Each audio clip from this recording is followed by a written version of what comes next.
नमस्कार, मैं आकाशवाणी के लिए आशीष मिश्रा आपके लिए लेकर आया हूँ उत्तरकाशी से खास कार्यक्रम। इस कार्यक्रम में आज हम बात करेंगे 18 वर्षीय एक ऐसे युवा के बारे में जो खुद स्वरोजगार कर अपने साथ 29 युवाओं को रोजगार दे रहे हैं और सीमांत जनपद उत्तरकाशी में प्रधानमंत्री नरेंद्र मोदी के स्वरोजगार अपनाओ सपने को साकार कर रहे हैं। यह युवा है जसवीर असवाल, जो उत्तरकाशी जनपद के सीमांत गांव न्यू गांव से आता है। यह छोटा सा गांव गंगोत्री विधानसभा की डुंडा तहसील में स्थित है। जसवीर की स्कूली शिक्षा उत्तरकाशी के हिंदी मीडियम स्कूल से हुई।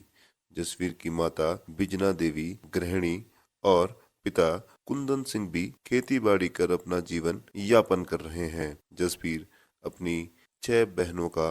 अकेला भाई है। यह 28 वर्षीय युवा घर की आर्थिक स्थिति ठीक नहीं होने के चलते आगे की पढ़ाई और अपना खर्च चलाने के लिए शहर की ओर बढ़ा और डीएवी कॉलेज देहरादून में स्नातक की पढ़ाई शुरू की। साथ में अपनी आर्थिकी के लिए नौकरी की तलाश भी की। अब गांव से आए 17 साल के युवा को क्या नौकरी मिलती। कई दिन ठोकरें खाने के बाद जसवीर को एक रेस्टोरेंट में काम मिला, लेकिन बहनों और परिवार की जिम्मेदारी के चलते अपनी कमाई का कुछ हिस्सा घर भी भेजना पड़ता था, जो कम पड़ जाता। अब जसवीर ने एक दिन में 5 पार्ट टाइम नौकरियां शुरू की, जिससे अपना खर्च और अपनी परिवार और बहनों का खर्च भी चलने लगा। 3 साल स्नातक की पढ़ाई के बाद जसवीर करीब दर्जनों होटलों में काम कर चुका था और उनका अनुभव ले चुका था, लेकिन पारिवारिक जिम्मेदारियों के चलते जसवीर को अपने गांव वापस लौटना पड़ा। इसके बाद जसवीर ने प्रधानमंत्री नरेंद्र मोदी के विचारों से प्रेरणा लेकर उत्तरकाशी शहर में एक रेस्टोरेंट कैफे की शुरुआत की। साल 2018 में उत्तरकाशी शहर में जसवीर ने एक कैफे खोला, जिसमें जसवीर ने पहाड़ी उत्पाद जैसे मंडवे का पिज्जा, मंडवे के मोमो, मंडवे के बर्गर सहित उत्तराखंडी पहाड़ी थाली की शुरुआत की, जो आज पूरे शहर भर में मशहूर है। आइए जसवीर से जानते हैं कि क्यों स्थानीय उत्पादों से जुड़े कैफे खोलने का विचार आया। जब मेरा स्नातक हुआ था और मैं देहरादून से अपना पढ़ाई करके जब मैं निकला और साथ में जब मैं पार्ट टाइम में जॉब कर रहा था, एक दिन में मैं 5 पार्ट टाइम जॉब करता था, क्योंकि मेरे घर की जिम्मेदारियां भी मुझ पर कुछ इस तरीके से बनी थी कि मेरी 6 बहनें थी और साथ में फादर किसान है और मदर हाउसवाइफ है। तो जब मैं वो जॉब करते करते मुझे लगा कि अब ये मेरे हाथ की कला बन चुकी है, मैं इतने सारे रेस्टोरेंटों में काम कर चुका हूँ, तो क्यों ना मैं ये जो चीज़ें मैं सीखा हूँ, जो मैं बनाता हूँ, ये मेरे पहाड़ में बहुत कम जगह सर्व होती थी। तो मेरे मन में ख्याल आया कि मैं क्यों ना ये स्टार्टअप अब अपने पहाड़ से स्टार्ट कर लूं। तो फिर जब मैं वहाँ से घर को निकला तो मेरी बातचीत अपनी फैमिली से हुई है, और जब फैमिली से बात हुई तो उनका मुझे इतना सपोर्ट मिल पाया है कि उन्होंने कहा मुझसे कि पैसे तो नहीं है, परंतु तू अगर कुछ करना चाहता है तो कर सकता है। तो उस जरिए उनका मेरे लिए हाँ हुआ। फैमिली का जो एक सपोर्ट होता है, उसके साथ साथ दोस्तों से बात हुई है, तो कुछ दोस्तों ने मेरे साथ हाथ बटाया और कुछ से मैंने मदद ली। किसी ने कुछ पैसे इकट्ठे करके दिए। जो दोस्त मेरे अदर जॉब पे थे या जिनकी फैमिलियां ठीक थी, उनसे मैंने कुछ पैसे लेके तब उनसे शेयर किया कि मैं इस तरीके से अपना एक कैफे खोलना चाहता हूँ, क्योंकि हमारे पहाड़ में अभी इसका इतना चलन नहीं है। जबकि हमारे गढ़वाली उत्पाद इस तरीके से है, मोटा अनाज, की जब मैं कभी कभी अकेले बैठता था तो समझ में आता था कि मैं इतनी जगह बाहर काम कर रहा हूँ, इतने रेस्टोरेंटों में, क्यों आखिर मोटा अनाज इतना हेल्थी होने के बावजूद भी प्रॉपर परोसा नहीं जाता। नीचे मैदानों में प्रॉपर परोसा नहीं जाता है, सिर्फ नाम आगे आता है, परंतु जब खाने की बारी आई तो प्रॉपर नहीं मिल पाता है कहीं कहीं पे। तो मुझे लगा हमारा तो पहाड़ है, हिल एरिया है, ये चीज़ें हमारी तो खेती ही है वहाँ पे, क्यों ना इन्हीं उत्पादों से मैं अपने हाथ की कला दिखा दूं। तो फिर मन में ख्याल आया कि हमारे मंडुआ है, झंगोरा है, क्यों ना इनको सबको मिलाकर मैं एक अपनी उत्तराखंड की पहाड़ी थाली तैयार करूं जो मैं अपने कैफे में दूं, क्योंकि रेस्टोरेंटों का और होटलों का, कैफे का इनका चलन बहुत ज़्यादा हो गया था। तो मुझे अपने को इन सब से आगे लाना था उभरते हुए, और अगर मुझे इन सब से उभरते हुए आगे लाना था तो मुझे कुछ वो चीज़ें करनी थी कि जो अदर लोगों पे आसानी से ना मिले और लोगों की एक तरीके से हटके नज़र भी पड़े कि ये किस तरीके से दे रहा है। हाँ, जहाँ तक कि मुझे पता था कि मेरा ये करने से मेरे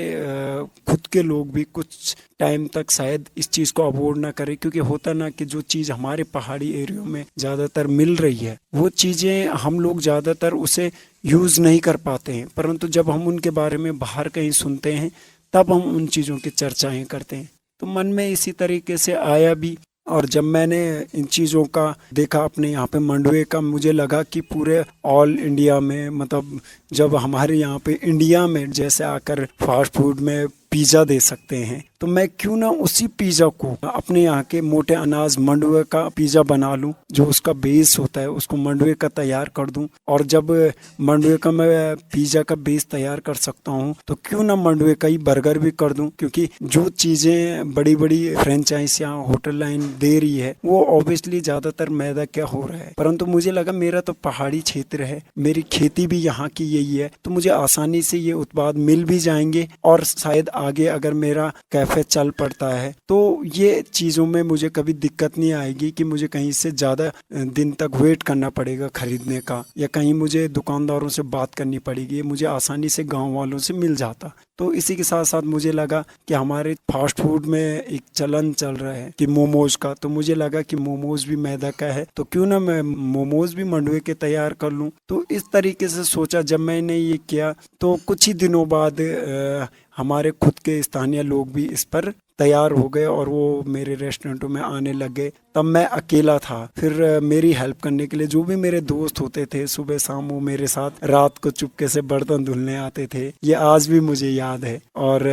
जब वो बर्तन धुल के घर जाते थे तो रात में हम मास्क पहनते थे, उस टाइम कोविड वहीं नहीं आया था, तो हम लोगों ने लोगों के शर्म के मारे, मेरे दोस्त और ना शर्माए, तो हम लोगों ने मास्क पहनना स्टार्ट कर दिया ताकि कोई हमें पहचाने ना, क्योंकि बहुत चीज़ें होती है कि हम अपना मनोबल नहीं तोड़ना चाहते थे, क्योंकि आते हैं 10 तरीके के लोग आते हैं, कुछ अच्छे होते हैं, कुछ हमें मोटिवेट करेंगे, कुछ डिमोटिवेट करेंगे, पर किसी के डिमोटिवेट से हम अपना मतलब जो सपना है उसको ना भूल जाएं। क्योंकि जहां मैंने एक दिन अपने प्रधानमंत्री जी का एक इंटरव्यू सुना था 2018 के दौरान कि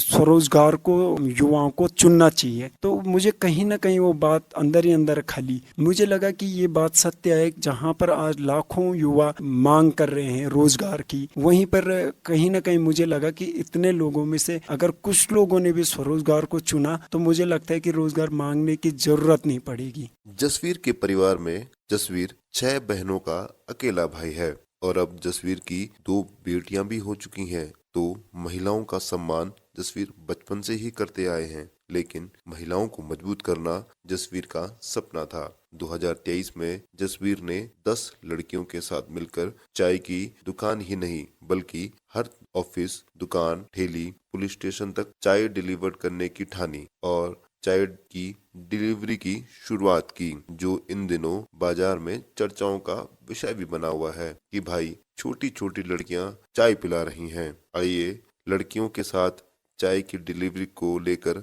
जसवीर बताते हैं कि जब मैं अपना कैफे चला रहा था तो उसी के चलते चलते मुझे लगा कि स्वरोजगार चुनने में, जब मुझे खुद भी काम करने में, खुद का काम करने में अच्छा लग रहा था, तो उसी के चलते मैं जब रोज की तरह घर पे जाता हूँ तो टीवी ऑन किया था और उस टाइम हमारे देश के प्रधानमंत्री जी की एक रैली चल रही थी और जिसमें वो बता रहे थे कि स्वरोजगार से हमारे देश के जितने युवा जुड़ेंगे उतना हमारा देश आगे बढ़ेगा। तो इस चीज़ को मैं जब ख्याल आया कि जिस तरीके से मेरे घर में मेरी 6 बहनें हैं उसी तरीके से मैं अपनी बहनों के लिए जिस तरीके से चाहता हूँ कि ये मजबूती रहे, अपने पैर पे खड़े रहे और ये कुछ अपने पैरों पे भी करे, तो कहीं ना कहीं वही ख्याल मेरे कैफ़े में दिन रात चलते रहा। और जब मैंने देखा कि मेरे पास दो लड़कियां जॉब के लिए आई थी, तो मेरे मन में ख्याल आया वही वाला कि जो हमारे देश के प्रधानमंत्री जी कह रहे थे कि स्वरोजगार को चुनो तभी देश आगे बढ़ेगा।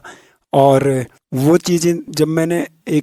मैं बुक सेलर के यहाँ पे गया स्टेशनरी पे, तो वहाँ पे एक बुक थी द रियल मोदी करके, तो मैं वो बुक्स लेके आया और मैं रात को वो बुक्स पढ़ी। अभी भी वो बुक्स मैंने अपने कैफ़े में रखा हुआ है, उसकी एक कॉपी जहाँ पे लड़कियों का जो हमने चाय का स्टार्टअप किया वहाँ पे भी रखी हुई है। जसवीर ने सीमांत जिले उत्तरकाशी में करीब 29 लोगों को अपने साथ स्वरोजगार से जोड़ा है और इन दिनों युवाओं के लिए प्रेरणा स्रोत बने हुए हैं। उत्तरकाशी से आकाशवाणी के लिए मैं आशीष मिश्रा।